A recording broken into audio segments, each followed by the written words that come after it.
welcome to, so you want that Crac unit next month? Right, how about next year? Anybody hearing that still? Oh yeah, oh yeah, thank you for that. So we've assembled a small group of us up here to kind of talk through the supply chain issue and some of the things, but more than just supply chain, but how we're looking at it and some other things. And so we've got an end user, so me, I'm on the buying side. We've got somebody who's in the middle, who kind of does a broker, solves problems, and we've got somebody on the manufacturing side who does the same thing, solves problems and tries to make things work. So I'm just going to throw it over to Bill real quick and let you introduce yourself, if you don't mind. Sure. Is this on? Yeah. Hi, my name is Bill Winsoninsky. I'm the CEO and co-founder of a company called Cofluence, based in Chicago. I'm the AFCOM president in Chicago as well.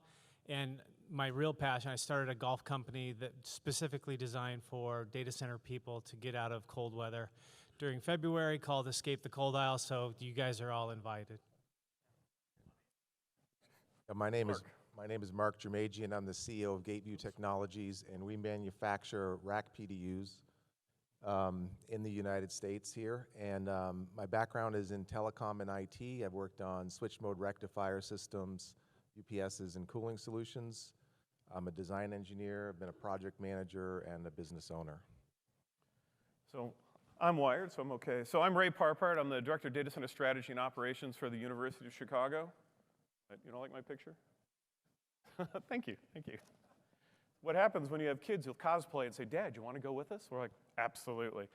So I'm a little out of sorts here on my schedule, but I'm with the universities, so I run the data centers for the enterprise data centers for the university. We've got 14,000 square feet and 3.5 megawatt of mission critical space that I'm responsible for. And so when we were putting this presentation together, I'm gonna go back to our agenda real quick, kind of, when we put it together a year ago, we're like, holy smokes, is supply chain really gonna be an issue? And I think in some respects, it's probably more of an issue today than it was a year ago when we actually started presenting this and building it. So some things, we're all dealing with lead times. We're all dealing with standards. How many people have seen their standards change because you can't get parts anymore? Or are you considering it? Are you custom building? Are you custom designing? And so how are the hyperscalers really impacting the little guys? I mean, I'm only 14,000 square feet against 5 rooms, but yet a QTS or Digital Realty or many of the others who are taking up those manufacturing slots. So we kind of broke this down into a couple quick subjects to try and get us through this journey. If you got questions, feel free to ask. We want to try to get through the presentation pretty quick to make it a discussion.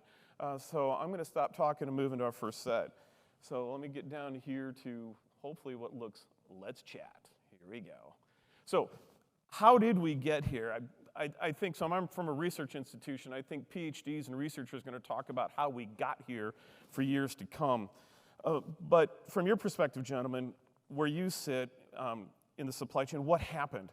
And why even after 3 years are we still so broken? And Bill, can I throw it to you? Yeah, for sure. So, I mean, obviously the pandemic caused a lot of backups and bottlenecks, right? So the global supply chain, due to just-in-time distribution, just-in-time inventory, broke, and there was an increased demand for all things that we buy. No one was buying any services, no one was going on vacation, everyone was buying crap to make themselves feel better.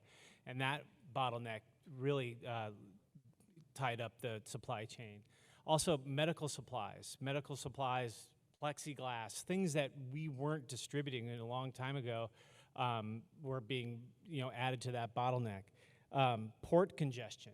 Right? You remember the stories of Long Beach Harbor, Long Beach, Deepwater Port. So all goods and services come from China to Long Beach, but there's 100 ships anchored off the coast of Long Beach, right, trying to get a berth, right? So Long Beach had to increase the height and the stacking of the containers in their port to 10 high, right? So if you drove past Long Beach or El Segundo in Southern California, you'd see containers 10 high. It used to be 5. And that process of finding your stuff and putting that container on a train and then putting the container onto a trailer in Chicago or Atlanta or someplace like that usually took 2 days, right? During COVID, that took 5 to 7 to 10 days, right? And then you had staffing at these ports One dude would show up with COVID, they shut the port down, right? So a lot of those things really added to it. And then also trade tensions. You know, before COVID, there was tensions around trade. So there was a lot of uncertainty and business uncertainty around trade restrictions heading into COVID. Thoughts? I think it was, if you look at some of the maps of the supply chain and just in time, I mean, long ago it was Dell surrounding their factory in Round Rock, Texas with their manufacturers, and then it slowly spread out from there. And shipping became an important part of the supply chain. So I think it was very complicated, and I think it was inevitable that it was going to get broken. I've got a little anecdote. So during COVID, a retail or a fast food restaurant, right, 75% of their orders were coming from DoorDash and Uber Eats and delivery services, right? No one was going to the restaurant. That's how all their business was being done. So in order to stay viable or to keep their brand going, they ordered to-go boxes from China. And those to-go boxes would cost $1 million a container to ship, right? One container, 40-foot container to ship. So that kind of craziness that was going on, it was just mind-boggling. And you look at companies, logistic companies like C.H. Robinson. C.H. Robinson, to just go into the bizarro world now, is like their revenues were down 50%. Their profit was down 28% last year, over year, and their stock still went up this year. So it's like it's bizarro world still, you know. So I'm looking at my screen and going, hey, look, they don't match. That's okay. So, but how do we get out? So we've got here. We're now 3.5 years into this. We've seen a lot of changes. And so how do we recover? But one of the things we talked about is it really recovery, or are we adapting? So is adapting a better term? So what creative solutions are you seeing or recommending? And how are the colos and manufacturers changing the script of how they're going to respond in the future? Mark, you want to start? Yeah, from a manufacturer's perspective, we see ourselves as an important role to communicate upstream to our customers that are waiting for product what our supply chain challenges are really, what impacts us. So we break down a Rack PDU into 4 categories of lead time, 0 to 3 months, 3 to 6, 6 to 9, and 9+. And we make sure that we have supply agreements or bonds. Typically, you have a bond with a distributor, but you can have master supply agreements where you're placing blanket orders, sometimes out 12 months, just so you can ensure that you're getting supply. So the way out of it really is to make sure that you are forecasting well, giving that information to your suppliers and what you need for materials. But you've got to step up, and you've got to put the money on the table and commit to that material. And we have had suppliers that did not want to enter into a supply agreement with us, and so therefore we had to find a new supplier. Sometimes that required redesign or just a new distributor. So that's how we're handling it as a manufacturer. And I think when we get into leadership a little bit, I'll share a little bit more about how we see ourselves sitting in the middle between our supply and our customers' needs. So real quick, I'll jump in. And during our discussions as we were preparing, we talked about this new world, matrix of vendors, custom built, changing specs, and going to a larger breadth of suppliers for parts, which traditionally a lot of it was one and done. So as we get into trying to get out of this, are you seeing more and more vendors kind of doing that? I think there's an example that you guys were giving on a vendor where you went to the vendor and said, we can't get all the parts. Well, how about we ship you the pieces, you house them, when the final piece comes in, we'll come on site and build it for you. And a vendor accepted that. Would that have happened 3 years ago? Do you think that'll happen 2 years from now? Yeah, that was a unique circumstance. It takes a lot to really manufacture and ensure quality off-site, but yeah, we were able to do that in that specific case. We're seeing more end of life on electronic components than we've ever seen, and You talk about changing specifications. So a lot of people have specs for a rack PDU and they've got requirements, but they don't really need them. It's just something that they've bought. So we'll communicate with them, figure out what they really need. But the electronic component manufacturers are doing the same thing. They're reducing what they're offering. It requires us to now redesign our product because we've been told there's going to be end of life on this component. So it has ramifications both directions. Bill? Yeah. So, geez, on the data center side, I'm seeing a lot of. So, from a data center sales perspective, so when I'm out there trying to sell lease space for data centers, now we're talking lead time is taking a huge. They're looking at lead times. 'Cause a lot of these hyperscalers, a lot of the large enterprise companies, they have a compelling event for capacity now, right? And so the panel before us, they were talking about no one builds on spec anymore. They just have an anchor tenant and they build it. But now there's limited supply in the market. So you have developers and big money getting into the space because they like the asset class, and they're looking to develop land that has heavy power, right? It's heavy power or has all the criteria for a data center, has fiber, has power, whatever, setbacks. And then you get into power reservation. Then you go to your utility, and your utility says, hey, transformers are 60 weeks out.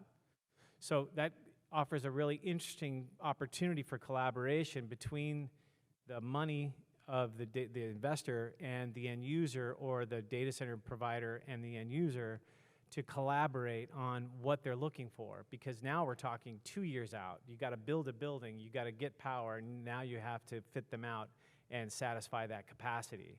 So data center operators are trying to figure out and work closely with integrators, with manufacturers, with utilities, with economic development, with all these parties that didn't really work that closely together in the past. Now they have to work in orchestration to be able to build this data center to satisfy this 10, 20, 30, 40, 50 megawatt opportunity. On the retail colo side, around smaller opportunities under 500 kilowatts, having turnkey capacity is king, right? So if you've got 10 rack deployment that you need to deploy and you don't have the racks, the PDUs, and everything ready to go to turnkey, then you're SOL, right? They'll move on to Equinix or Digital, whomever has it. I've seen a lot of collaboration in that world. I think one of the things that we've experienced is, and again, we're small, I don't do a lot, but from a supply chain perspective, when things aren't available, are you willing to change, I mentioned earlier, are you willing to change your spec? You walk the floor, there's 7 or 8 manufacturers of PDUs out there. There's dozens of cable manufacturers that all make good cable. So often we're like, I gotta buy the exact same thing. And what we've done is we've just said, we're gonna go to 3 or 4 different suppliers and see who has it. It kind of breaks that relationship a little bit, but I forgot who said it during our discussions, everybody's in the same boat. Everybody realizes, they're all struggling to get the different components. We just recently got a bunch of computers. Well, actually, we're waiting on the computers because the vendor shipping the computers can't get power cords. I'm like, go to Amazon. We'll just order them off Amazon. We'll show up. But it's ironic that what we're waiting for is they can't put a power cord in a box because they don't have them. And so it's just these weird things that constantly go on. So let's talk a little bit about the small guy like me. So you're both involved in the market dealing with everything from, hey, I need 5 or I need 1 through I need 500 or 3 megawatt. How do you see these issues impacting little guys like the university? And how would you suspect, as many in this room are probably experience it, and how do you think we move forward? Sure. I think that I'm starting to see data center equipment get better. The lead times for data center equipment get better, and I'm seeing the little guys work with a myriad of different vendors, like you're saying, right? And so they're really shopping around, and they're trying to find alternatives to what they normally buy, right? And like 500 kilowatt UPSs, right? Those are hard to get, but different form factors. different size PDUs if you don't need switch PDUs, or you can use meter PDUs or basic PDUs or whatnot. We're just getting creative. You know, fiber, dark fiber, cable tray, all of that stuff, you know, has, you know, leaning on distributors like Graybar and Annixter and Synnex and Tech Data and CDW and the like. And, you know, like you were mentioning, I'm working on a project right now where Sienna is actually staging all of our switches in pallets, and so they give us a running tally of how those components are being shipped. And then once it's all ready to go, the ingredients are all there, they send the cake to Mexico to assemble, and then they drop ship it back to United States to the end user, you know. So, you know, just getting creative. Procurement is a lot different now, you know. So it's you got to get creative. It's similar, I think, when we talked, you know, just the rare example of let's build it on site. But have you ever seen, up to this point, manufacturers being that communicative? Hey, instead of just telling you we're out X number of weeks, we're short one component or two components. Here's where we are with everything else, and here's what we're going to do. Are you seeing more and more manufacturers kind of stepping up and really becoming a lot more transparent? This is all you, man. But I just wanted one anecdote. At a golf outing I had over the summer, Vertiv had a table there, and they had all these bottle openers on the table, you know, at the golf outing. And they said, "Hey, take a bottle opener. This is the only thing Vertiv has in stock this year." So. And I don't think that's changed much, but they're working on it. They are improving. Sorry, go ahead, Mark. Yeah, so we see people coming to us, and they might have had a feature on their product, like a replaceable data module, which we don't have. And so they're willing to give up things that were not absolutely necessary to run their operation. The other thing we do for the small guys, but also we do it for larger customers as well, is we can manufacture over 1,400 different rack PDUs in a 3 to 5 week time frame in certain quantities. But as a subset of that, we have 70 different models that we actually carry components in stock. Everything we do is build to order because there's so many varieties, but all the components are there and ready to go. So you would, as a customer, you would have to say, okay, I have to fit my business into what you're offering at the time. Right. So that's one thing that we've done. Again, we're small, but so the University of Chicago, like many administrative compute's kind of going out the door. It's going to a SaaS app, it's going to an online, pick something. Where we're seeing exponential growth and stuff still coming in the door very rapidly. In fact, I got 4 pallets this morning I didn't know were showing up. I got 4 pallets of storage for a supercomputer. What we're seeing is the growth in the supercompute environment is exponential. And when I mean supercompute, somebody will say, I've got 40 racks of gear showing up, where are you going to put it? And oh, by the way, those 40 racks of gear are running at 25 to 35 kW, and we're trying to go higher, and we are going higher.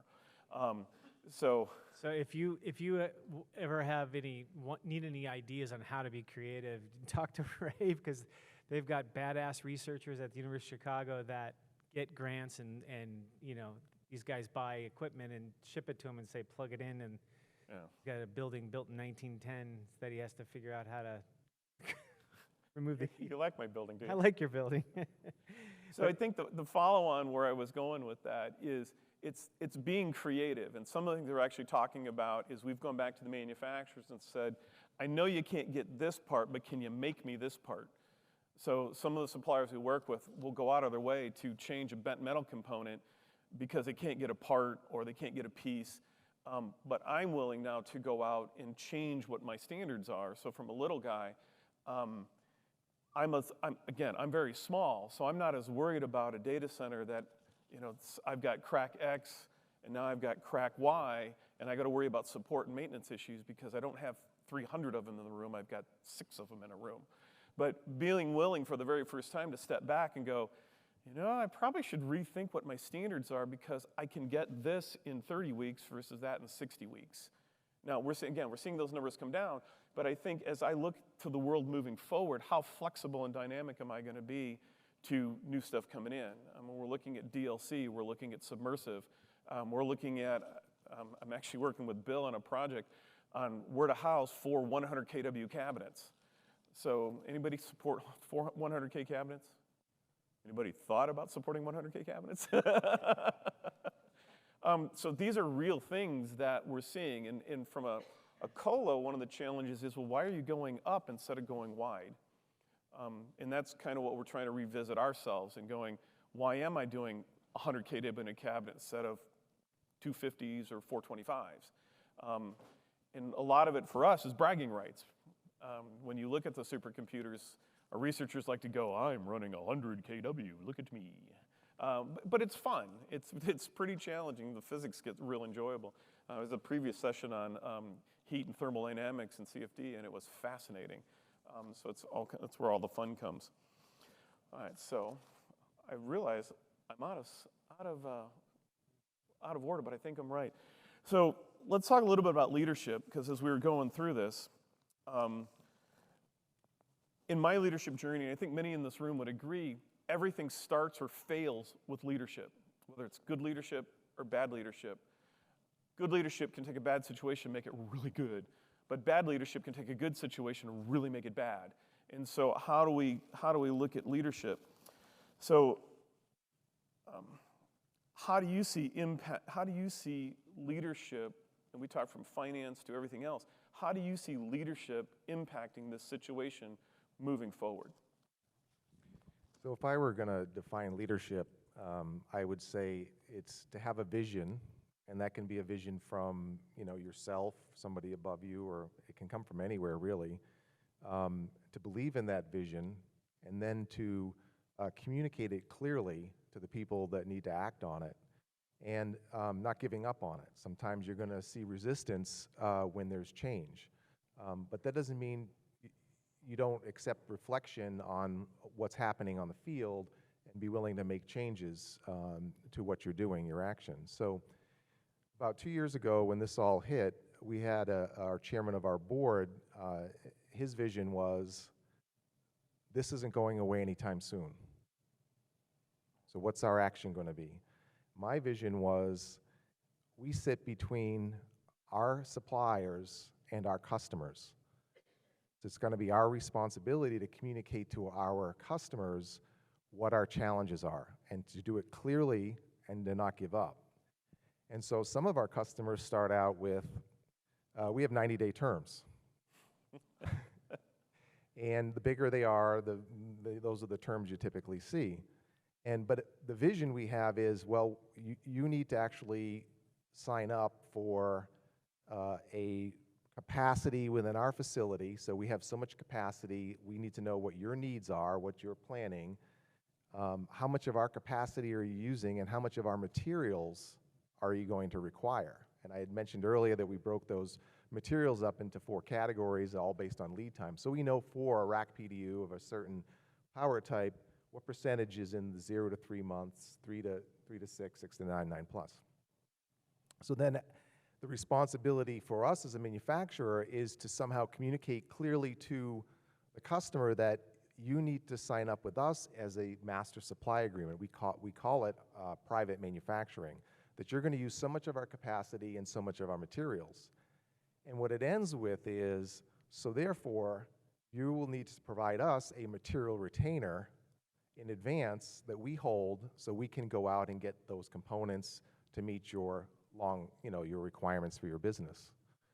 And that all works great. Everybody signs up for it, and then the next step in leadership is really for them to take it to the finance guys, because we don't talk to their finance guys, right? So that's where leadership is needed on the customer side, to make sure that they're communicating why we're doing what we're doing and why we've gone from 90 days to you give us money before we even get started.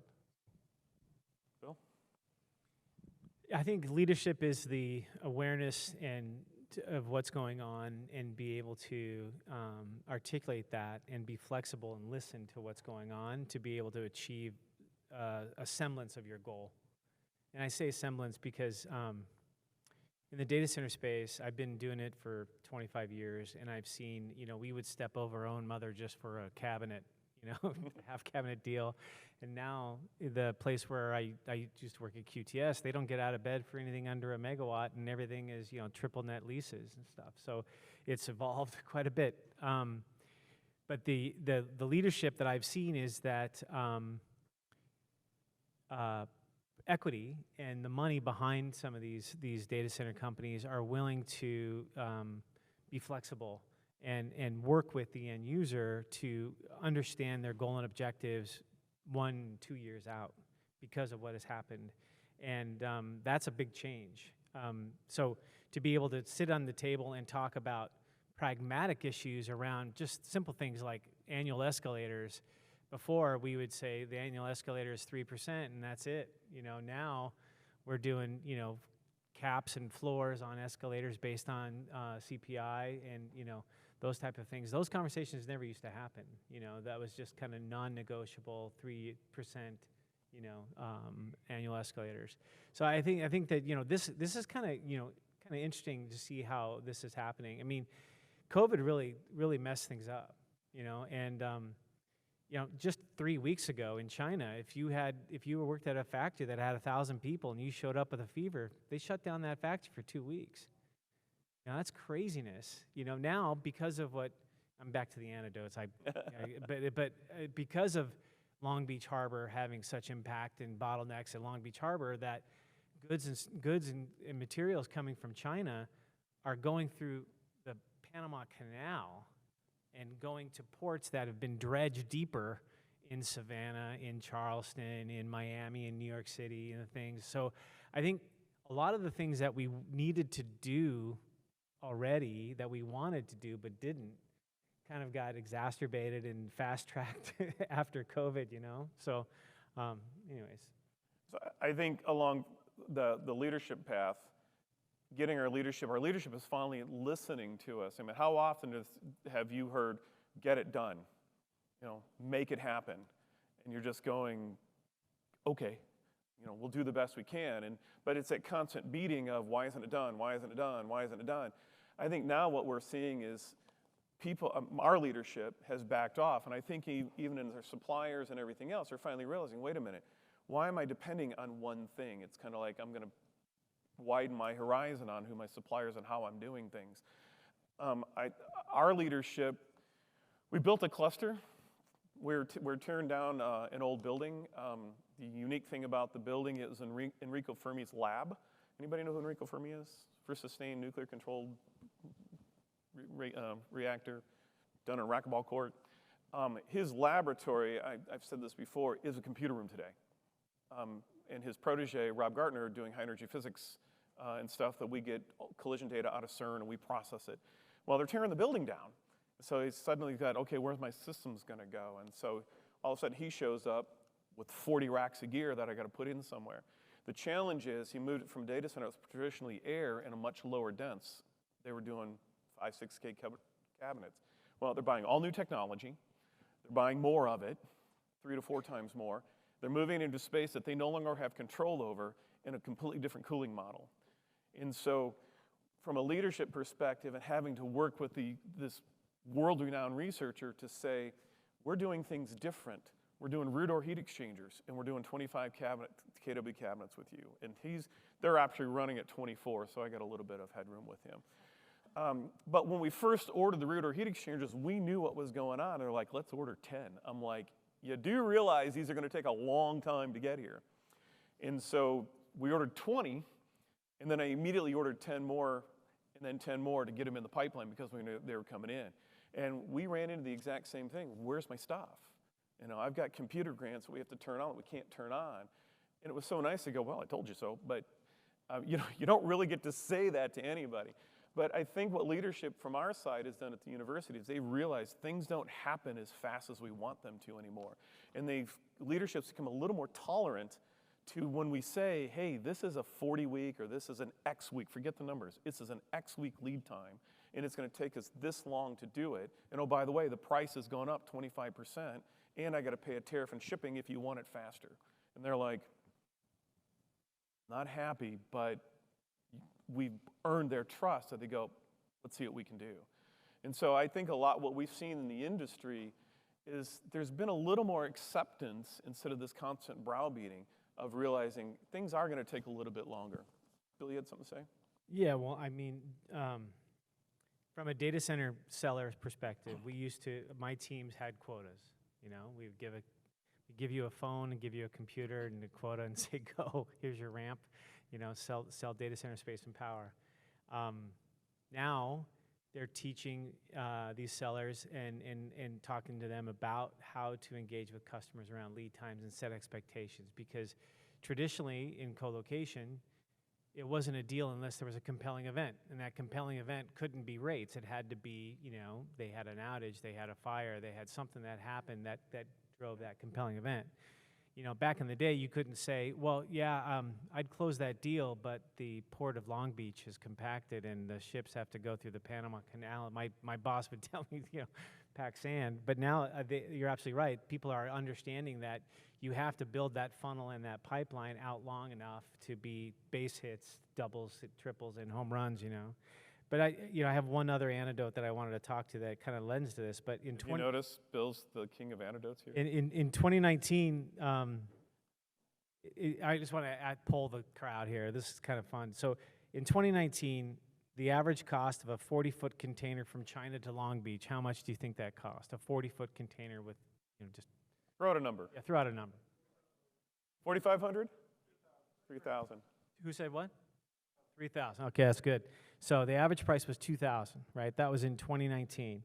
In 2021, at the height of COVID, guess how much? That same container with the same shit in it. What do you think? Huh? $25,000. Yeah. It's insane, right? And so today, it's $1,800, right? So it's all over the map. And that's on everything, everything we deal with, it's bizarre.